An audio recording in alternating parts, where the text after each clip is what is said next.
Olá, gente. Boa noite na paz. Todo mundo bem? Sejam bem-vindos. Estamos chegando aí para uma live muito poderosa, tá? Nós vamos viver um tempo muito enriquecedor nesta noite e vamos falar de um assunto muito especial acerca do patriarca Abraão. Eu já vou sinalizar aqui, vamos aguardar que algumas pessoas cheguem.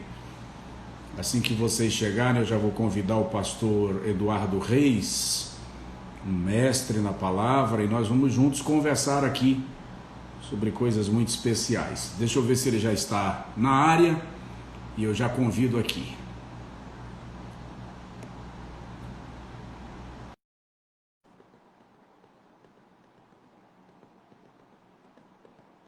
Sejam bem-vindos. Avisa aí pro pessoal para vir para a live. Convida aí, manda uns torpedos. Convido para estarmos juntos nessa conversa muito poderosa, muito rica. Bem-vindo, pastor Eduardo. Boa noite, pastor. Tudo bem, meu querido? Que honra. Tudo bem, meu amigo. Graças a Deus, a honra é minha. Ou, no mínimo, ela é compartilhada. Deixa eu aproveitar para dar um testemunho. Vamos juntos. Há alguns anos atrás, não muitos, teve em Belo Horizonte um evento chamado Labareda de Fogo. Lembro. Do pastor Jerônimo. Isso. Lá no Minas Centro. E o meu amigo pastor Léo, nós subíamos o monte a pé e pegávamos o coletivo para ir para o monte, quando tinha dinheiro para o coletivo, que era 50 centavos. Quando não tinha, a pé. Para aquele evento eu não tinha dinheiro para ir. Eu andei a pé até lá. Se eu não me engano, do meu bairro até lá dá 20 e poucos quilômetros. Eu fui a pé, depois voltei de 20 e poucos quilômetros. Só para ali ouvir pregar. Sério? O senhor pregou lá nesse evento. O senhor pregou nesse evento. Pregou o senhor, pregou a Bíblia, pregou João Henrique Palharim, pregou Yosef. Conheci essa turma toda aí. Eu falei sobre o homem que Deus procura. E é uma honra para mim, porque quando o senhor estava lá, eu falava, meu Deus, como é que tem uma dicção dessa? Uma dicção dessa para pregar, eu estava rico. Estava feito na vida. Obrigado, meu amigo. E eu Você é um amigo. E eu fiquei muito emocionado, sabe, assim, de saber que o senhor aceitou meu convite para essa live hoje, porque realmente talvez o senhor não tenha ideia, mas o senhor é uma referência para muitos pregadores no Brasil hoje, né, e fora do Brasil também. E Obrigado. Eu tenho o prazer aí de poder dizer que eu já caminhei 20 quilômetros para lhe ouvir pregar. Me sinto privilegiadíssimo. Só faltou você dizer que me ouve desde que era criança, né? Mas obrigado, meu amigo, obrigado. Que bom, que bom. Eu acho que esse Labaredas em BH foi em 2006. Foi por aí. Eu acho que foi 2006, Eu era totalmente desconhecido ainda. Zé ninguém total. Mas Deus, já ia para o monte, já orava, já gostava de Bíblia. Deus tem seus caminhos, né, irmão? Eu fico muito feliz. Eu fico muito feliz com a estratégia de Deus, com o jeito. Aí alguém está dizendo Deus. que foi 99, não, acho que foi 2006 mesmo, 2005, 2006. Não, foi mais para cá, foi mais para cá. Foi mais para cá. Daqui a pouquinho, 2005 ou 2006. Eu acho que foi 2006. Inclusive, quem dirigiu o culto que eu ministrei foi o pastor Flamarion. Ah, isso mesmo, o Flamarion estava lá também. Exatamente. Foi quando o Yosef ainda tinha aquela barba, você lembra? Ainda vestia aquela roupa preta. Isso, exatamente. Que bom estar contigo, meu amigo. Que bênção, tá? Eu que digo isso. Pastor, vou dar uma dica, tá? Mas o senhor que comanda aí, porque eu estou no seu Instagram. Talvez a gente ia parar os comentários para fluir melhor e abrir só a caixinha de perguntas, né? E no final a gente abre aí a caixinha para tentar responder a algumas pessoas, né? Ok, vamos lá. Vou então cancelando os comentários aqui. Tá? Bora lá. Pessoal, se Desativando. vocês tiverem perguntas, vocês podem fazer nessa caixinha de perguntas a interrogaçãozinha que tem aí no pé da tela. Você pode fazer suas perguntas aí, nós vamos falar sobre o patriarca Abraão, não é isso, pastor? Isso. É isso aí. Vamos falar Fiz sobre algumas o patriarca anotações. Abraão, amém. Vamos falar sobre o patriarca Abraão e algumas das dificuldades que ele enfrentou, como ele se saiu, e algumas situações que ele se colocou, e vai ser muito rico. O senhor começa? Comece. Vou lhe dar a prioridade, a primazia. Vai lá, vamos juntos. Que isso, uma honra. Bom, Abraão, como todo mundo sabe, ele foi chamado por Deus, filho de Terá, ainda quando vivia em Ur dos Caldeus, Mesopotâmia, no lugar entre rios, o lugar mais rico, mais próspero daquela terra antiga. As pessoas têm o costume de pensar que Abraão, Deus tirou ele de uma terra ruim para levar para uma boa, foi o contrário. Deus tirou ele de uma terra boa e levou para uma ruim. Canaã era um deserto amaldiçoado até então, era um deserto habitado pelos filhos de Canaã. Canaã é neto de Noé, filho de Cão, a quem o próprio Noé amaldiçoou, né? Quando o Cão, de forma agressiva, pervertida, olhou para a nudez de seu pai. Leviana. E fez saber leviana, e fez saber aos seus dois irmãos, Sem e Jafé, os quais cobriram o pai. Quando o pai voltou do vinho, né, disse: maldito seja Canaã, e que lhe descubra a nudez. Então ele amaldiçoou não o Cão, ele amaldiçoou o filho de Cão. Canaã se tornou um homem incestuoso, Canaã se tornou uma terra de incestos, tanto que em Levítico capítulo 18, Deus vai dizer: quando você chegar na terra de Canaã, não vou fazer como os filhos de Canaã fazem. Um pai não vai conhecer sexualmente sua filha, um filho não vai conhecer sexualmente sua mãe, um irmão não conhecerá sexualmente a sua irmã, e aí por diante, né? Deus vai trazer a ordem aí da proibição das relações sexuais consanguíneas. E esse Abraão chega nesse deserto amaldiçoado, Gênesis capítulo 12, verso 10, tem fome na terra, porque a terra não era uma bênção, né? Deus disse que a terra manaria leite e mel, mas não disse que o leite e o mel manaria da terra. O leite e o mel, na verdade, são os dois tipos de alimentos na Bíblia que não procedem da morte, né? Os dois tipos de alimentos citados na Bíblia que não procedem da morte. Qualquer alimento de origem animal procede da morte do animal, qualquer alimento de origem vegetal procede da morte do vegetal, mas o leite e o mel vêm da vida para a vida. Então, na verdade, o que Deus está falando para Abraão é: eu vou te levar para uma terra onde eu vou dar vida a essa terra a partir da vida que eu coloquei em você. Então, o leite e o mel flui de Abraão e não da terra. Essa é a primeira coisa que eu quero ressaltar, que a terra se tornou uma terra de bênção. Começou a ficar interessante. Vamos lá. A terra se tornou uma terra de bênção porque Abraão foi para lá, porque quando ele chegou lá havia fome. Ele desceu para o Egito e a terra continuou em fome. Mas quando ele volta do Egito e que ele finca as estacas de suas tendas ali na terra de Canaã, o deserto começa a florescer. O que prova que a bênção de Deus não está nem em lugar nem em coisas. A bênção de Deus está no homem. E não se importa o que se faz, o que importa é quem, né? Se a pessoa certa fizer, tudo pode prosperar. Né? Você pode ficar milionário catando lixo, como foi o caso de um homem no Rio de Janeiro, que saiu no Fantástico, né? Catador de lixo, se tornou um mega empresário no setor de reciclagem, a ponto de andar de BMW, e ele disse que o segredo dele era o temor a Deus, porque ele sempre temeu a Deus, e ele também era dizimista, por incrível que pareça, muita gente não acredita no dízimo, mas o catador de lixo que andava com a carroça puxando ele não tinha nenhum animal para puxar a carroça, ele mesmo puxava, né? Se tornou um milionário. Então, eu nunca imaginei que alguém pudesse ficar rico, milionário, catando lixo, e aí está a prova de que não, o que se faz é quem faz, ok? Então, Ló separou de Abraão, foi para Sodoma, ele entrou rico em Sodoma, ele saiu de Sodoma com a roupa do corpo e 2 filhas. Mas quando ele entrou em Sodoma, ele entrou rico, ele armou suas tendas desde o acampamento de Abraão até Sodoma. Abraão foi para o deserto do Negueb. A Bíblia diz que Abraão prosperou no deserto, Ló perdeu tudo no paraíso, porque Sodoma e Gomorra, antes de Deus destruir Sodoma e Gomorra, era como o jardim de Deus, era como a terra do Egito quando se entra em Zoar. Então a história foi mal contada para nós, a história de Abraão. Na verdade, Deus não tirou Abraão de uma terra ruim para uma boa, Deus tirou Abraão da terra mais fértil, mais fecunda, mais próspera da terra e levou para o deserto.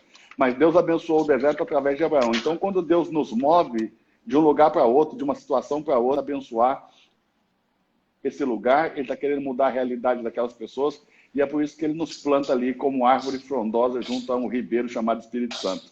E aí nós podemos começar as peregrinações de Abraão. Gênesis capítulo 12 não fala sobre o chamado de Abraão. Gênesis capítulo 12 vai falar sobre Abraão já na cidade de Harã. Harã já está no meio do caminho entre Ur dos Caldeus e Canaã.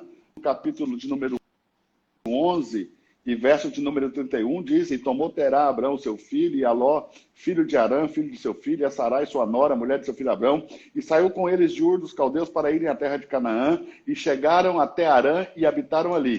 Em Gênesis, no capítulo 12, verso 4, diz: e assim partiu Abraão, como lhe tinha dito o Senhor, né? Era Abraão da idade de 75 anos quando saiu de Harã. Então ele está em Harã, já está no meio do caminho. Então o Gênesis 12 não é o chamado. Ele havia parado no meio do caminho, Deus desceu para insistir com ele para que ele caminhasse, porque ninguém pode dar um passo em direção ao chamado de Deus e parar no meio do caminho. Se parar, Deus vai descer e pelejar com a pessoa até que ela siga, né, rumo ao seu destino, rumo ao seu propósito. Pode continuar, meu pastor. Pode falar. Quer falar? Aí eu quero destacar, quero destacar duas coisas aí nesse texto que você mencionou, pastor Eduardo. Até para o pessoal que está de repente anotando alguma coisa, porque a Bíblia, no versículo 31 que você mencionou, de Gênesis capítulo 11, o texto diz que Terá, que é o pai de Abraão, tomou Abraão, seu filho e Aló, filho de Harã, e saíram. Dá a entender que, nesse momento, quem está liderando essa viagem rumo a Canaã é Terá. Porque é Terá quem sai e leva seus filhos. Cabe a pontuação. E o detalhe é que, quando eles chegam em Harã, Terá para em Harã e ele estabelece morada em Harã e morre ali.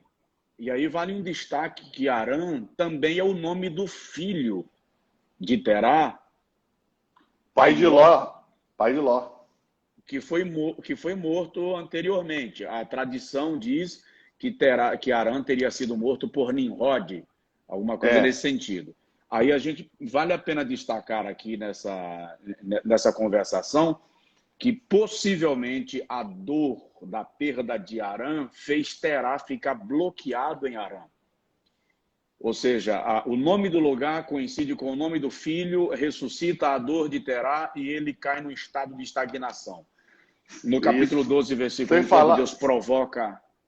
Sim, pode falar. Fica à vontade. No capítulo 12, quando Deus provoca Abrão, é como se Deus quisesse dizer a Abrão: eu não quero que você fique estagnado aqui pelo trauma que você viveu lá atrás com a morte do seu irmão, a dor do teu pai não pode paralisar você. Levanta, sai da tua terra, sai do meio da tua parentela, rompe com essa coisa que te estagna, que te bloqueia. Pode falar.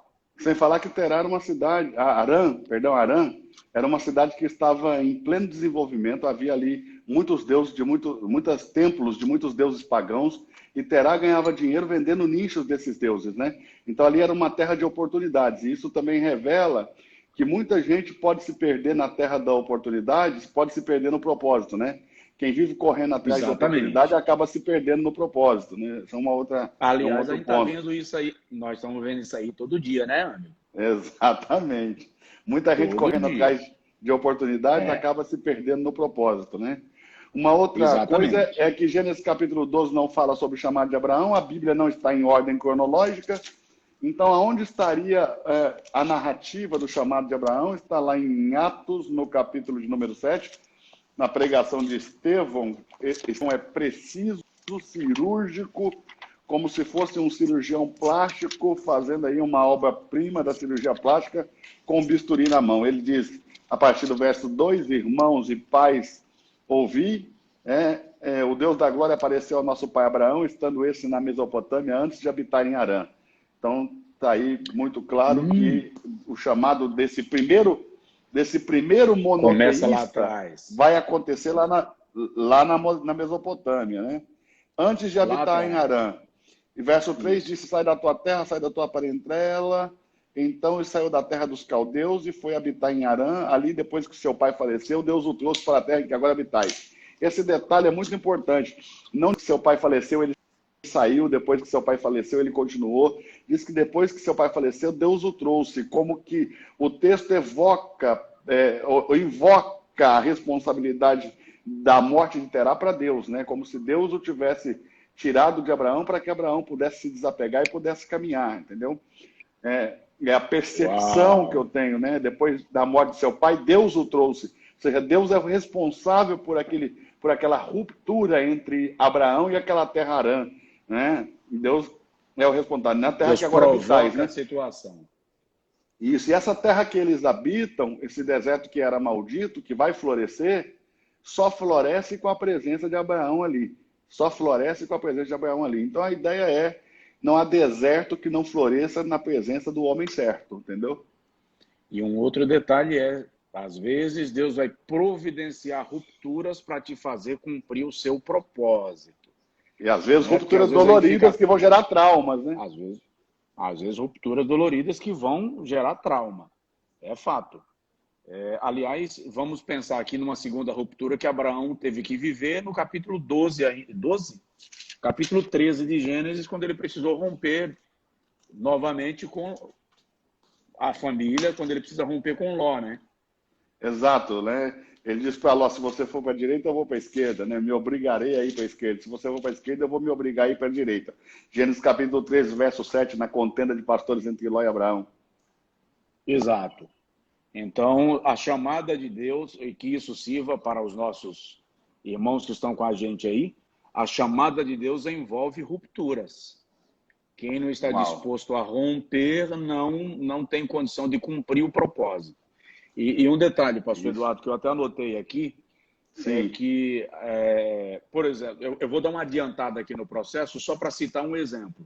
Certo, Tem um momento lá em Gênesis, capítulo de número 18, ok. lá no versículo 16, quando Abraão está argumentando com Deus acerca de Ló e a família de Ló em Sodoma, e o Ok. texto no versículo de número 22, 23, a gente 3 homens saem da tenda de Abraão em direção a Sodoma, mas apenas 2 chegam em Sodoma.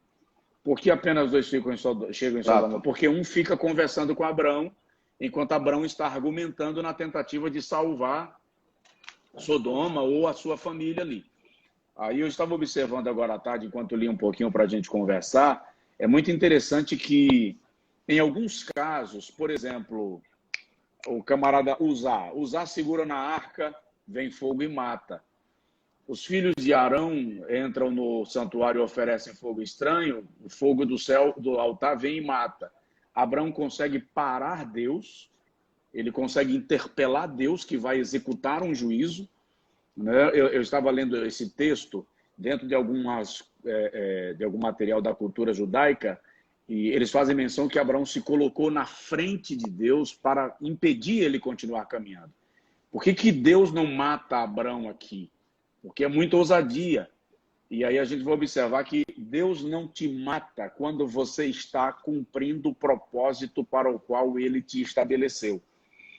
Enquanto a gente estiver no propósito para o qual fomos estabelecidos, Deus nos dá a concessão de se colocar diante dele, argumentar, conversar, contra-argumentar, e incrivelmente ele acata a argumentação de Abraão. E tem pontos incríveis nesse ponto que o senhor tocou, que é o fato de que Abraão interpela Deus pela cidade de Sodoma. Ele diz, se houver ali 10 justos, como que o senhor vai matar o justo juntamente com o ímpio, né? Se houver ali tantos justos, né? E Deus acaba falando que não tinha justo nenhum, só que as pessoas esquecem que em Sodoma tinha crianças.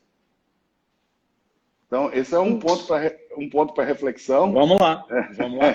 É um ponto para reflexão. E um outro ponto é o contraponto, né, de Abraão em Sodoma e de Abraão na Aquedá. A Aquedá, Abraão faz silêncio, Abraão não interpela a Deus em nenhum momento, né? Quando Deus propõe para Abraão a Aquedá, o sacrifício de Isaac, né? Em hebraico eles chamam Aquedá, é a maneira com que se amarra o sacrifício. Então, ele não interpõe, ele não argumenta, ele não questiona, ele não usa o seu poder de retórica, o seu poder de oratória, o seu poder persuasivo para tentar persuadir a Deus para não matar Isaac, que é seu filho, mas ele acaba intercedendo por uma cidade de ímpios, né? Acaba intercedendo ali por seu sobrinho, ele fala como que você pode matar, mas no caso da Aquedá, o silêncio de Abraão se contrapõe em um contraste fortíssimo quanto ao clamor em Sodoma, né? Apesar de que o clamor em Sodoma foi um clamor nacional para que Deus poupasse uma nação, para que Deus poupasse nações, né? Não, eram cidades-estados, não foi só Sodoma destruída, foi Sim. Sodoma, Gomorra, Bela, Zoar, todas as cidades que estavam ali ao redor, nos Na pés do Campina Mar do Morto. Jordão, é. Isso, nos pés do Mar Isso. Morto, nas Campinas do Jordão. E ele interpela Deus, como o senhor falou, né? Ele se põe diante de Deus no intuito de parar Uhum. Deus, mas ele faz silêncio no momento da Aquedá. Ele faz silêncio no momento em que Deus fala, toma seu filho Isaque, como se Abraão tivesse plena consciência de que Isaque não morreria. Esse silêncio de Abraão, parece que ele tem a plena convicção de que Isaque não morreria. Então, isso se contrapõe muito, é um contraste muito forte, né? Entre Sodoma, a experiência em Sodoma, da interpelação de Abraão para com Deus, interpelando a Deus ali em busca de salvar aquela nação, mas ele não interpela a Deus em busca de salvar seu próprio filho. Incrível, incrível. Aí eu quero destacar, eu estava aqui procurando umas anotações que eu fiz à tarde e pontuar sobre isso. Porque lá em João, capítulo 8, versículo 56 a 58, Jesus faz uma menção e diz assim, Abraão viu o meu dia e se alegrou. Né? E aí, quando eu sempre ouvi e até preguei que o dia que Jesus está se referindo ali é o dia da ressurreição. Mas as tradições judaicas defendem que ali, de alguma forma, Deus deu a Abraão uma visão do futuro espiritual de Israel. De modo que a história, a revelação do Filho de Deus, de algum modo, é comunicada a Abraão. Então, ele vai oferecer Isaque com aquela, eu vou chamar de paz de espírito, eu vou chamar de serenidade, porque, de algum modo, Abraão viu o ministério de Jesus, viu o que aconteceria a Jesus e como Jesus quebraria as cadeias da morte, ressurgiria, todo esse processo que envolve o dia de Jesus, que o dia de Jesus ali não é o dia exato da ressurreição, mas o tempo da sua obra e do seu ministério. Possivelmente essa é uma das razões pelas quais Abraão se cala quando Deus lhe pede Isaque, não argumenta, não discute, não tanto que no capítulo 22, versículo 4, não é isso? A Bíblia diz que Abraão avista Moriá ao terceiro dia da sua caminhada. E se a gente for observar, o número 3 está muito presente no ministério de Jesus, né? Ele começa o ministério com 30 anos, ele exerce o seu ministério por 3 anos, o período da sua crucificação é de 3 horas, durante 3 dias ele permanece sepultado, ou seja, há uma relação muito forte do capítulo 22 de Gênesis, do sacrifício de Isaque, com o ministério de Jesus. Daí o escritor aos Hebreus vem e diz que Abraão cria que Deus podia ressuscitar seu filho, ainda que viesse a morrer. Se você puder acrescentar alguma coisa aí, acho que é enriquecedor. Eu penso que é exatamente como o senhor colocou, e um pouco mais, se a gente puder cavar um pouco mais, a gente pode entender também na resposta de Abraão ao confronto de Isaque, né? Porque ainda tem muito crente pensando que Abraão levou um bebezinho lá no monte, né? na região de Moriá. E ele não levou um bebê, porque Isaque foi carregando a lenha, né? Exatamente. O bebê não consegue carregar a lenha. E a Bíblia chama ele de mancebo, né? Então é um rapaz. E Isaque está desconfiado do que vai acontecer, porque ele confronta o pai dizendo, eu estou vendo a lenha, estou vendo o fogo, cadê o cordeiro? E a resposta de Abraão é surpreendente, porque Abraão diz, Deus proverá para si. Abraão tem toda a convicção de que ele não tem nada para oferecer a Deus que possa satisfazê-lo. Então ele diz, a oferta que agrada a Deus tem que ser dada pelo próprio Deus. Então ele diz, filho, Deus proverá para si um cordeiro. Ou seja, é como se Abraão tivesse realmente visto o dia do Senhor. É como se ele tivesse Aham. entendido que o cordeiro que Deus vai aceitar não é um cordeiro provido por Abraão, mas sim um cordeiro provido pelo próprio Deus. Ok? E E o aí, interessante, sim, e sim, aí vá. quando ele diz, Deus proverá para si. Isso é um outro detalhe, né? Deus não vai prover para Abraão, Deus vai prover para si, porque a aplicação dos Para si mesmo. pregadores, a aplicação dos pregadores é a gente matar o Isaac para a gente receber de Deus, né? Mas Abraão, na verdade, disse que Deus proveria para si, não proveria para Abraão. É? Então, na verdade, quando nós vamos falar desse momento, esse momento da levada de Isaac ao Moriá, esses 3 dias de caminhada, né, é chamado Akedá, porque esse é o nome para o sacrifício, e também a forma com que se amarrava o animal O para ser cordeiro. sacrificado. Exato. E aí ele diz, Deus proverá para si um cordeiro, e ele é muito claro, um cordeiro. Quando ele sobe a montanha, ele diz para os moços que estão com ele, né? Fica aqui, porque eu e o moço subiremos, eu e o moço E adoraremos, eu e o moço voltaremos. tornaremos. Então, Abraão está convicto que ele vai voltar com o moço. Em Hebreus diz que ele estava convicto de que Deus era poderoso para ressuscitar dos mortos um menino, se necessário fosse, ok? E quando acontece lá em cima de Deus prover, Deus não provê um cordeiro, Deus provê um carneiro. Deus amarra o animal pelo chifre para todo mundo ter ciência de que o cordeiro do qual Abraão falou ainda está por vir. Senão Ainda os está no judeus futuro. iriam alegar que o cordeiro já teria vindo com Abraão, ok? Então Deus prendeu o animal pelo chifre, mandando um recado para o povo judeu: aguardem que eu ainda vou prover para mim um cordeiro. E essa é uma das mensagens mais lindas de você pregar no meio de um povo judeu, no meio do povo israelita. Quando você diz para eles que Deus disse a Abraão, que Abraão disse, Deus proverá para si, e Deus amarrou um carneiro, está aí a prova de que o Messias tem que vir. E aí, o Messias não vai vir para ser rei, ele vai vir como cordeiro. E aí o judeu começa a refletir, a pensar e a refletir nos textos de Sobre. Isaías.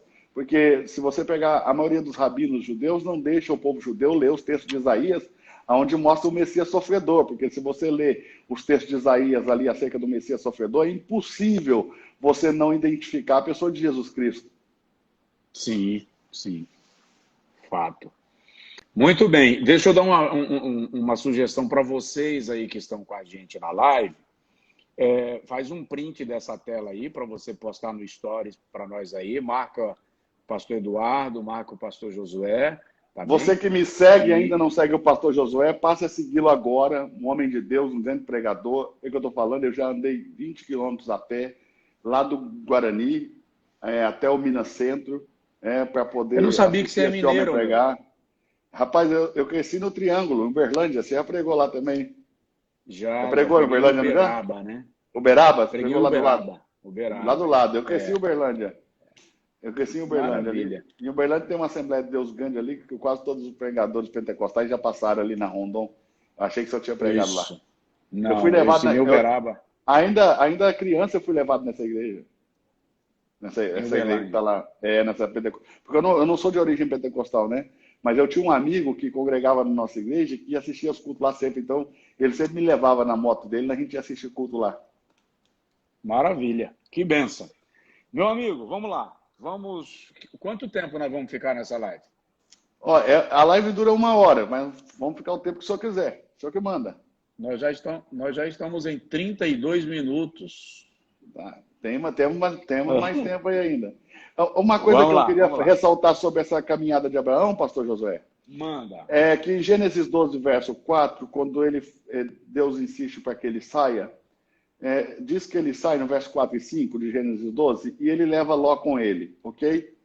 Muita gente Sim. acaba não ligando muitas coisas na sua vida, ou o esfriamento espiritual, ou um afastamento de Deus, com o fato de que talvez Deus não se agrade das pessoas com quem a gente anda, ok? Mas desde o dia em que Ló saiu com Abraão, até o dia que Ló foi embora, e isso foram alguns anos, Deus não falou com Abraão de novo.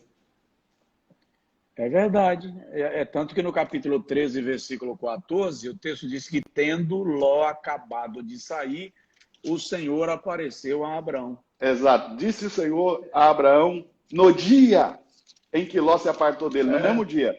Deus estava com tanta É. vontade de falar com Abraão que no mesmo dia que Ló se apartou dele, Deus falou, levanta agora os teus olhos e veja. E por que a palavra agora? Por que Deus não disse só, levanta os teus olhos e veja? Por que levante agora? Porque enquanto ele estava com Ló, ele não podia ver. Ló significa véu, e ninguém pode ver tendo um véu no rosto. Aham. Então nós temos muitas amizades que acabam sendo um véu que não nos deixa enxergar aquilo que Deus tem preparado para nós como promessa. E não nos deixa caminhar em direção àquilo que Deus tem para nós e afasta a gente da intimidade com Deus. E Deus permite confusões igual aquela entre os pastores de Gad e Abraão de Ló para tirar pessoas da nossa vida. E a gente acaba querendo buscar essas pessoas para trás por dó, por pena. E a gente não entende que às vezes Deus permite a confusão para tirar pessoas da sua vida que vão ser bênçãos lá longe de você. Porque Ló foi ser bênção lá longe de Abraão. Né? Por obstinação. Às vezes nós queremos que esses Lós permaneçam por obstinação nossa, né? Por alguma razão a gente pensa que o que está acontecendo conosco depende da presença de Ló. O senhor, como pastor de igreja, pense em quanta experiência o senhor não viveu de pessoas que Deus tirou e depois que tirou a igreja cresceu. Fato. A igreja cresce, prospera. E gente que você vai atrás, pede para não sair, você vai, meu irmão, o que é que eu preciso fazer e tal. E Deus está dizendo assim, rapaz, deixa o moço... Deixa embora o Ló da sua vida. Agora, deixa eu destacar duas... Você falou em Ló, eu quero destacar aqui, pastor Eduardo, para a gente conversar sobre dois investimentos que Abraão fez na vida dele. Abraão fez um investimento em Ló, porque toda a riqueza de Ló é resultado da bênção de Deus sobre Abraão. Isso é muito, muito claro no texto, porque Abraão, óbvio, 13, versículo 2, Abraão é um homem muito rico, e o versículo de número 5 diz que Ló ia com Abraão e ia crescendo em gado e em rebanho. Então, as bênçãos de Deus sobre Abraão eram tão abundantes que despejavam, que derramavam em Ló. O resultado desse despejamento da bênção de Abraão na vida de Ló foi contenda. Mas parece que Abraão descobre um código aí, que ele deixa Ló ir embora, escolhe para onde você quer ir. Quando nós chegamos lá no capítulo 14, Ló tem um problema. Ele é levado como cativo de guerra, toda a sua riqueza. Agora Abraão reúne alguns homens, vai e guerreia para salvar Ló. Na volta da guerra agora, Ló também se torna propriedade de Abraão, porque o despojo de guerra é de quem vence. Então toda a riqueza de Ló volta a ser de Abraão, o próprio Ló passa a ser propriedade de Abraão, e agora Abraão faz um investimento diferente. Ele descobre que é melhor investir em alguém que está num nível superior a você, do que investir em alguém que está, investir que eu me refiro agora, o despejamento dessas bênçãos.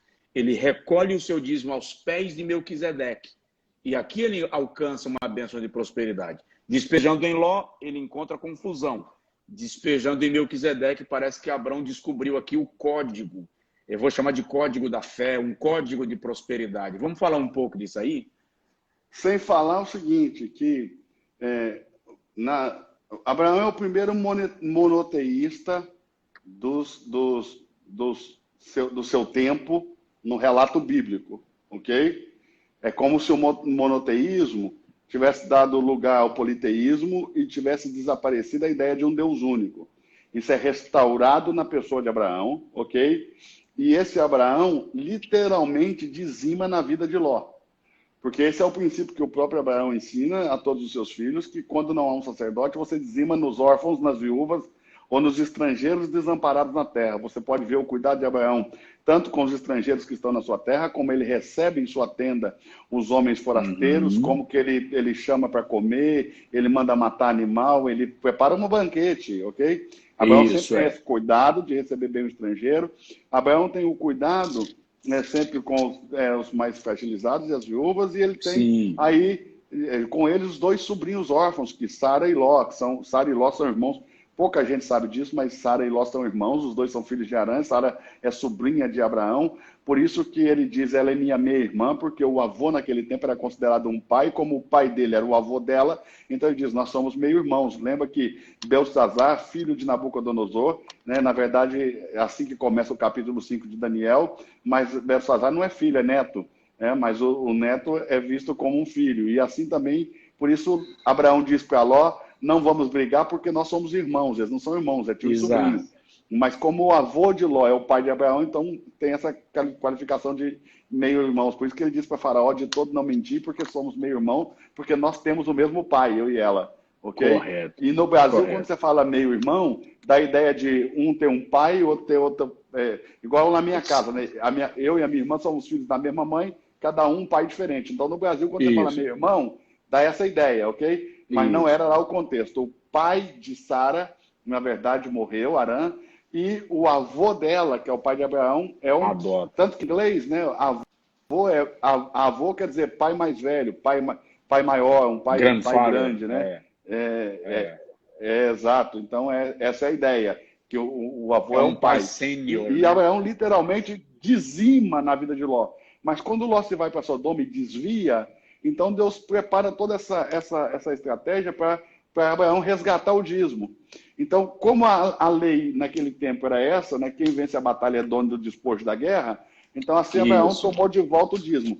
Tanto que, quando a Bíblia diz que Abraão dizimou dos melhores despojos, fica sempre uma interrogação, porque lá em Hebreus diz que ele dizimou dos melhores despojos, ou seja, mas ele mesmo diz que não pegou de Sodoma, nem de nenhum dos reinos, nem sequer uma sandália de uma calçada. Um cadastro de sapato. Então não foi disso que ele dizimou. Ele literalmente dizimou os bens de Ló que ele pegou para trás, tanto que depois ele não continua morando com Ló. Ló vai morar com as suas duas filhas nas montanhas. Abraão só resgata ele da mão dos reis, mas Abraão não permite que ele caminhe com Abraão mais. Exatamente. É bom ressaltar isso, porque às vezes o fato de alguém ter que sair de perto de você não significa que você tem que ser indiferente a ela. Você pode servi-la, você pode ajudá-la, ela só não foi chamada para caminhar com você, ok? Exatamente. Porque se ela caminhar com você, ela vai atrasar a sua vida.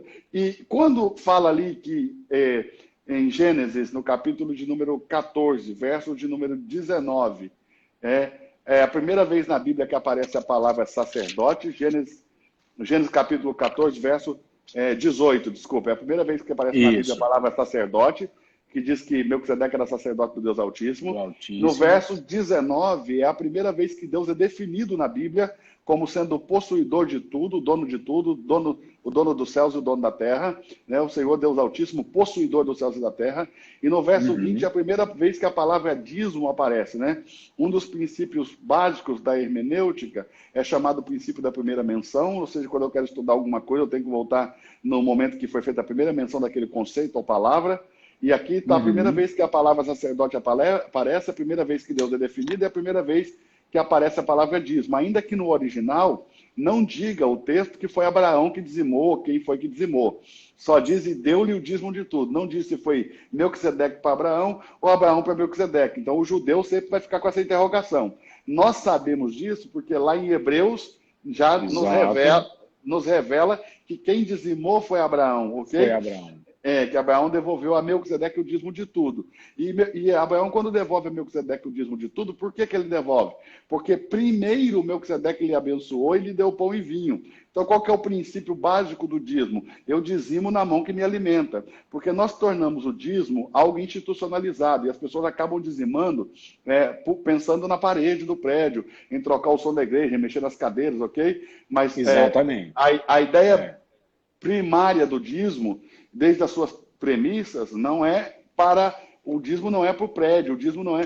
Se bem que Jesus, quando fundou a igreja, né, ou deu vida à igreja, porque Jesus não fundou, ele não deu entrada em nenhum CNPJ, né, ele simplesmente deu vida.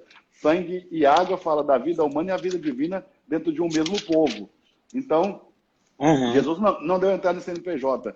Quando Abraão dizimou, Melquisedeque era sacerdote, mas não tinha igreja, entendeu? Então, o dízimo não está ligado à igreja, está ligado ao sacerdócio. Por que nós dizimamos na igreja? Porque na igreja tem um sacerdote, tem um ministro consagrado. O que é um sacerdote? É um ministro consagrado. Porque as pessoas têm dificuldade com a palavra sacerdote, porque sacerdote é uma palavra do velho pacto. E nós temos um evangelho andrógeno que mistura o novo pacto com o velho pacto, mas a gente só pega do velho pacto aquilo que nos interessa. O que não interessa, a gente Que fala que nos está abolido. interessa. Entendeu? Mas a palavra sacerdote É. quer dizer ministro consagrado. Então, nós dizimamos na igreja porque ali tem um ministro consagrado. Ok? Trazei todos os dízimos da casa do tesouro, é o que diz Malaquias capítulo 3, verso 10, para que haja mantimento na minha casa. Mantimento não é manutenção, parede não come. O objetivo final do dízimo é o homem. Para quem era o dízimo? Para o sacerdote, primeiro ponto, depois para os levitas, segundo ponto, depois para os cantores, para os porteiros, depois para os órfãos, as viúvas e o estrangeiro, o órfão e a viúva. Ok? Então são 7 tipos de pessoas: sacerdote, levita, cantor, porteiro, estrangeiro, órfão e viúva, ok? Esses 7 pessoas se dividem em 2 grupos. Os primeiros 4, o sacerdote, o levita, o cantor e o porteiro, são os que trabalham no santuário, servindo a Deus e o povo.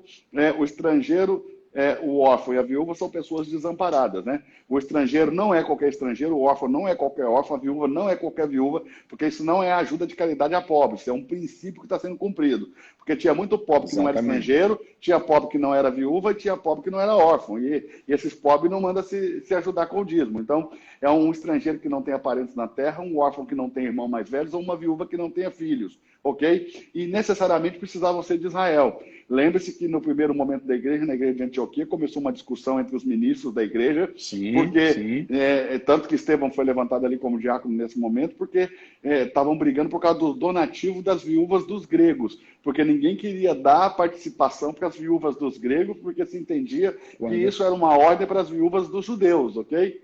Então, essa é uma coisa que a gente precisa também assimilar com muita clareza, para a gente poder entender. Então, para mim, o que é o dízimo ali em Abraão? Tá? Só para eu matar o assunto para o senhor poder comentar. Para mim é o seguinte: o dízimo é a relação entre o homem que Deus escolheu, Abraão, o sacerdote que Deus levantou para ele, Melquisedeque, tendo Deus no meio como testemunha. Para mim, o maior princípio de desonra espiritual do mundo é eu receber pão e vinho da mão de um Melquisedeque e querer dizimar na mão do outro. Para mim é igual você comer no McDonald's e querer pagar no Bob's, entendeu? Uau! Recebeu aí, irmão? Isso é extraordinário. E, inclusive, é importante lembrar, pastor Eduardo, que em Abraão, na relação de Abraão e Melquisedeque, o dízimo não é institucional, ele tem mais um caráter espiritual do que um caráter material. Tanto é que o escritor aos Hebreus, quando faz menção disso lá no capítulo 7, ele resgata o princípio espiritual do dízimo e mostra que em Arão o dízimo era institucional e era entregue a sacerdotes que haveriam de morrer. Mas no princípio que Abraão reconhece, por revelação, por compreensão, por discernimento, o escritor aos Hebreus diz que aquele dízimo é entregue ao sacerdote que vive e vive para sempre. Ou seja, em Abraão, a perspectiva, a razão, a motivação do dízimo é diferente da motivação que se aplica no contexto da lei. Quando na lei era institucional, era obrigatório, em Abraão ele é espiritual, é espontâneo, e justamente por isso a resposta é muito mais abundante, porque ele ganha uma dimensão que fica supra a obrigatoriedade da lei. E é um outro aspecto que os contraditórios, que vivem argumentando que o dízimo é da lei e que não tem validade, precisavam estudar esse discernimento e compreensão de Abraão e levar lá para o escritor aos Hebreus, que faz essa ponte, essa conexão, e leva a gente a compreender a grandeza desse ato da perspectiva espiritual. Muito interessante. Isso. Agora, na verdade, nós temos 5 tipos de dízimo no Velho Testamento. O primeiro dízimo era dado dentro das cidades para os levitas que estavam espalhados por toda a terra, lembrando que Israel tem 13 tribos, não 12, como as pessoas pensam. Israel tem 13 tribos.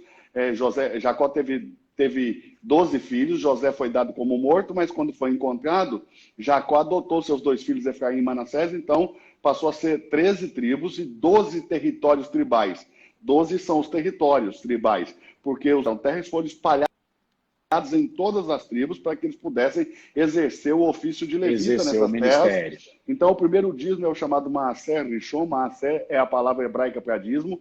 Maaser Rishon quer dizer literalmente o primeiro dízimo, é o dízimo dos levitas, que é cobrado em cada cidade todos os anos ali das colheitas do povo. E tem que ser obrigatoriamente das colheitas do povo. Em Israel, nós temos 7 colheitas. O ano agrícola em Israel começa na colheita da cevada, termina na colheita da tâmara, né? Passando cevada, trigo, uva, se colhe azeitonas, se colhe figos, se colhe romã e se colhe tâmaras. Esses são os 7 frutos. Inicia-se na festa das primícias, termina na festa das colheitas. A festa da colheita encerra o ano agrícola de Israel. E aí, então, os levitas passam para recolher esse dízimo que é chamado primeiro dízimo. O segundo dízimo é um dízimo cerimonial, Maaser Rishon. De novo, Maaser é a palavra hebraica para dízimo, quer dizer, a 10ª parte de um todo. Rishon, Maaser Sheni, perdão. Maaser Sheni quer dizer segundo, então Maaser Sheni é o segundo dízimo. E esse segundo dízimo é um dízimo cerimonial, que eu tenho que separar, e ele já não é 10%, ele é a 10ª parte, porque muda, porque 10% seria 10% da minha colheita, mas não, eu tenho que colher frutos sagrados, frutos perfeitos, em que não haja nenhum defeito, e desses frutos sagrados é que eu tiro 10%. Eu tenho que viajar até Jerusalém, tenho que comer isso lá diante do Senhor, no templo, dentro dos limites do templo, com a minha família. Se algum levita aparecer, ele pode comer comigo. Se o caminho for largo, para que eu não possa fazer transporte para lá, ou do meu gado, ou da minha colheita, eu tenho que vender isso, trocar por dinheiro, atar o dinheiro no meu punho, viajar até Jerusalém, chegar lá, comprar essas coisas e comer lá na presença de Deus, porque eu preciso comer o meu dízimo lá na presença de Deus, em Jerusalém, dentro dos limites do templo, do muro do templo, que era um quarto da cidade, né? Na verdade, eram os limites do templo. Então, eu tenho que comer lá dentro dos limites do templo. O terceiro dízimo, ele acontece 2 vezes em cada ciclo de 7 anos. Então, Israel, ele vive debaixo de ciclos lunares de 7 anos. Então, a cada ciclo de 7 anos, nós temos 2 vezes o terceiro ano. O terceiro ano é chamado na nossa Bíblia de o ano do dízimo, porque no terceiro ano você tem que levar o dízimo do levita, você tem que dar o dízimo cerimonial e ainda tem que dar o dízimo do pobre. Então, você tem que dar 3 dízimos. Por isso que diz em Malaquias, trazei todos os dízimos, porque é mais de um tipo de dízimo, e não trazei todo o dízimo, porque se eu digo trazei todo o dízimo de 1.000 é 100, mas não é isso que eu estou dizendo trazei todos os dízimos, trazei os vários tipos de dízimo à casa do tesouro, ou seja, o dízimo do levita, o dízimo cerimonial, e trazei também o dízimo do pobre, que no 6º ano, no terceiro ano e no 6º ano, ou seja, você tem que, além dos dízimos que você tem que entregar, você entrega mais o dízimo dos pobres. Esses dízimos são da lei, são impossíveis de ser praticados hoje, porque depende da colheita, depende do templo, depende de levitas, ok? Mas o dízimo que nós usamos como base para fazermos isso diante do Senhor, são outros 2 dízimos que não tem nada a ver com a lei, que existem antes da lei, porque a lei foi dada a Moisés, ok? Por meio dele veio a lei, e Abraão e Jacó dizimaram antes mesmo de haver lei. Então, esses dízimos são princípios que estão... E lembrando que princípios sempre são maiores do que lei. Uma lei só é estabelecida quando um princípio é quebrado. Como que Abraão dizimou? Quando Melquisedeque lhe saiu ao encontro, e vale a pena lembrar que quem foi atrás de Abraão foi Melquisedeque, não foi Abraão que foi atrás de Melquisedeque, o sacerdote foi atrás dele porque reconheceu que Deus deu a ele uma vitória ali que era impossível dele vencer. Ele venceu 4 exércitos com 318 homens. Melquisedeque simplesmente pensou, esse homem é o eleito de Deus. Ok? E Melquisedeque foi para ele e disse, bendito seja Abraão pelo Deus Altíssimo, possuidor dos céus e da terra, que entregou os teus inimigos nas tuas mãos.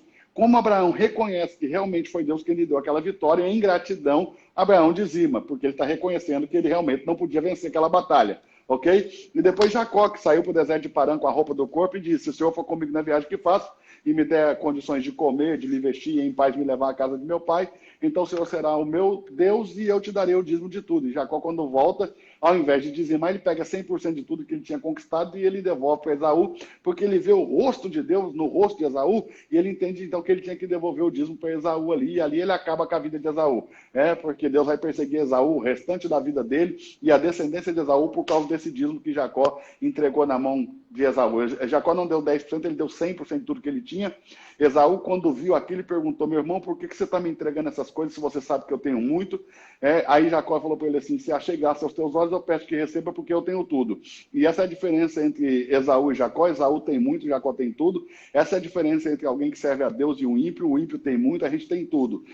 Como é que alguém pode dizer que tem tudo, como Jacó, dando tudo que tinha para os outros? Ele entendeu que o tudo dele não estava nas coisas, mas no Senhor que deu a ele as coisas, porque ele saiu para o deserto com a roupa do corpo e voltou rico. Então ele diz, o meu tudo está no Senhor. E qual é o problema de quem tem muito? Que sempre quer um pouco mais. Eu vi aí nessa questão da Lava Jato, alguém que roubou 4 bilhões de reais, levou para a Suíça, esse dinheiro, e o Fantástico começou ali fazer, com outros telejornais, fazer ali comparações de quanto tempo essa pessoa ia levar para gastar, e era como se 20 ou 25 gerações, gastando não sei quanto por ano, para poder consumir o dinheiro. Ou seja, lá em Minas Gerais, de onde eu vim, eles costumam dizer o seguinte: o Labeu não pode roubar mais do que ele dá conta de carregar. Por que um cara rouba um dinheiro que ele não vai conseguir gastar em 3, 4 vidas, ok? Aí você entende o que é essa infinitude que existe, esse buraco, esse vazio que existe dentro da vida do ímpio, né? Dentro do coração de um ímpio. Ou seja, ele sempre tem muito, e quem tem muito sempre precisa de um pouco mais. Mas quem tem tudo não precisa de mais nada. Está completo. Maravilha. Pastor Eduardo, nós só temos 7 minutos para concluir a nossa live. Aí eu vou lhe fazer uma proposta aqui. Diga-me. Ao vivo. Vamos pensar numa live aí para a gente falar sobre essa questão específica dos dízimos. O que é que você acha? A hora que o senhor quiser, o senhor manda. A gente poderia marcar. Hoje é que dia que eu não sei. Hoje é segunda, né?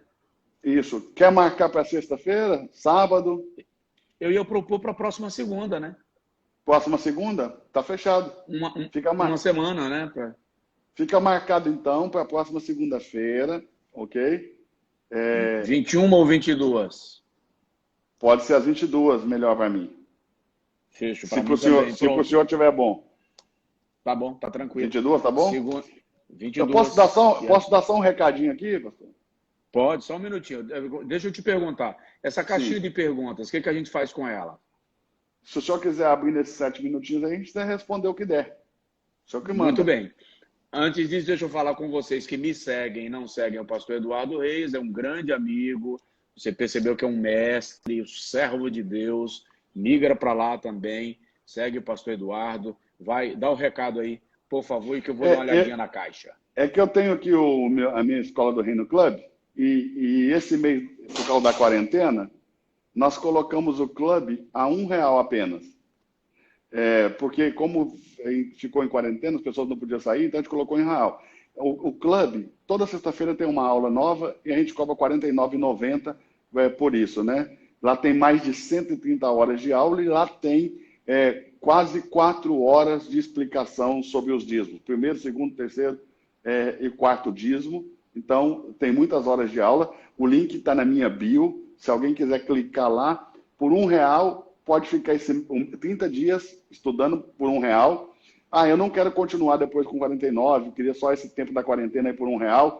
Então, antes de acabar os 30 dias, é só ir lá e cancelar sem nenhum custo adicional, entendeu? E se quiser continuar, fica R$ 49,90 e continua aí, porque o valor é realmente irrisório diante da grandeza de tudo que Deus tem lá para a gente poder aprender.